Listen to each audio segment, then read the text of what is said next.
waan namni haasa'u gurra kanaan hin dhageenye. Fiiskaa tokkoon uummata keenyaa jira. Fiiskaa tokkoon uummata keenyaa jira. Ajayni keenya fiiskaan tokkichi gindhiirri irraa kaasee harree koloroo irraa kaasee Finfinnee dhaqaba. Walgayni galmi keenya guddichi waajjira hayyuu duree adda bilisummaa Oromooti. Harree koloroo irraa kaasee.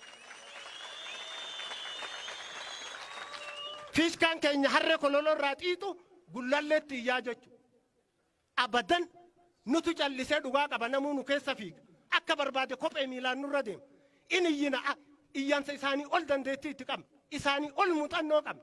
Kanaaf maqaa keenyaan daldaluun tokkummaa yoo taate nu laalu sun hoogganoota keenya laala. Tokkummaa kijibaan barbaanna.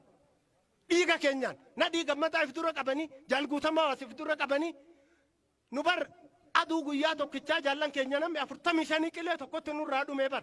Warra fincaan dhugee irraa fennu keessa jira. Kunoo saartuu faas keessa jira.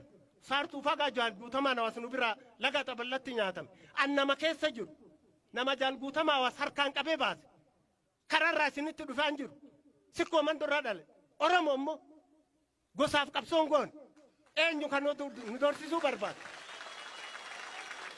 Kunoo saartuun har'a isin keessa jirti. Warra jaalguutamaa wasirraa laga xaballaa nama 45 keessa namni 41 qilee tokkotti maraa calii ta'e namni 4 qoftiin bahe fincaan dhuganii. Bar jaranu haqa qabnu isinitti himne malee hannaaf mana namaa seennee akkanan taane bar. Anna marrasaasni jaha ol qaama kiyya keessa jiru. Mana namaa seenee hate akkana ta'e. Hundi isaa dhiigaa fi lafee nama keenyaatiin dhiiga keenyaan borsaa guurratanii oriyaan jechuudha.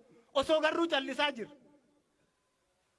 Jaranu ABO balleessinatti ifillee dhabamuu ta'an sheenaa taabor naa qabadda. Sheenaa ta'a. Jaalguutamaa waastu maal jedhe ijoolleen horiinaa waan ani isinii dhaamu gara uummata keessanii keessatti boolla qotadhaa jedheen nu dhaame jechuudha. Bara 1994 guyyaa 12 seminaara fudhannee gaaf 13 lolli nutti ta'e lafee asichittu isatti nu biraa fennu dhiigeetii tan nu keessa jiraaban. Jaran ka qabeenya qabdan qabeenya biraan qabnu kaayoo takkitti harkaa qabnu ol ka'a ilmaan sikkoo mantoo ilmaan Oromoo. Ol kaanu waliin dhaabadda waan qabdan gumaacha diinaafuu humnaan diinnu humnaan irreen nurraa jiraate. Kanaaf nu cinaa dhaabbadda dhaaba kana jabeessa humnatti nu jijjiira abdiin keenya isin malee rabbi malee homaan qabna. Isiniif akkana ta'an yookaan irreen keenya hiree baqaatta ilmaan keenya baharatti dhumuun nu mudatu ta'a. Saree ta'uu teenya qabeenyi qabnu kun qabeenya saree ta'uu ta'a. Kabajaa abbatti ifitti godhu. Kabajaa abbatti ifitti godhu. Eenyulleen humnaan nu dhiibee jiraachuu hin danda'u. Eenyulleen jiraachuu hin danda'u biyya kanarratti. Saba tokkollee tuquun barbaannu akka adda bilisummaa Oromootti kaayoo keenya keessallee hin jiru. Kabajaa sabaaf sablammootaa qabna. Ammoo akka nurratti dhiichisan gurra kanaan abadan hin hayyamu. Kanallee hubadda. Hin hayyamu. Nuti ABO har'allee borillee nu beeka. Kan dhaga'inillee dhagaya. Abadan dhugaa tana himnee bakka nutti oolte sana bullee dhumna malee.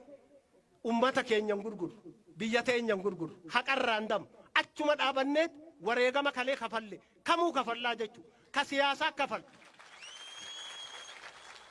Ulfaadhaa galatoomaa isin jaaladhaa waliin jirraa nu jabeessaa galatoomaa.